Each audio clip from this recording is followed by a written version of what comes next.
నుంచి బాగున్నారా? మీరంతా బాగుండాలని కోరుకుంటాను. ఈ రోజు మన ఛానల్లో పులుసు అన్నం చేసుకుంటాను, నిమ్మకాయ పులిహోర చేసుకుంటాను. అన్నం ముందుగా వేడివేడిగా వండి పక్కన పెట్టేసుకోవాలి. ఈ విధంగా ఆరబెట్టుకేసుకోవాలి.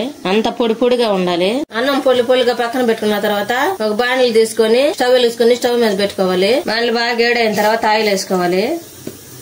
ఒక 2 స్పూన్లు ఆయిల్ వేసుకున్నాం. 5 ఎండుమిరపకాయలు వేసుకుంటాను. తర్వాత ఒక గ్లాస్ వేరుశనగ పప్పు వేసుకుంటాను. 1 స్పూను తాలింపు గింజలు వేసుకుంటాను.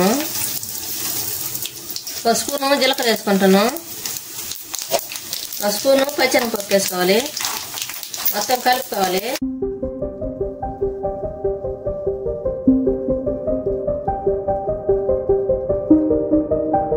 2 కరివేపాకు రెమ్మలు వేసుకోవాలి.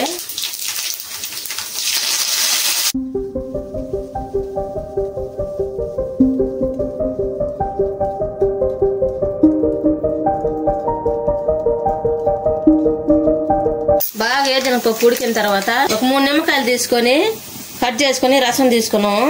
దాంట్లో పసుపు వేసుకున్నాం. తర్వాత సాల్ట్ వేసుకున్నాం. టేస్ట్ తగ్గట్టుగా సాల్ట్ వేసుకున్నాం. తాలింపు కాలిన తర్వాత తాలింపులో పోసుకోవాలి. ఉడికించుకోవాలి.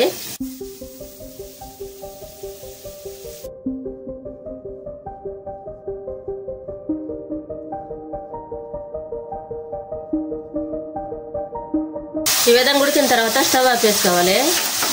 మనం ముందుగా చల్లారి పెట్టుకున్నాం కదా అన్నం, ఆ అన్నంలో పోసేసుకోవాలి. ఇది మొత్తం కలుపుకోవాలి.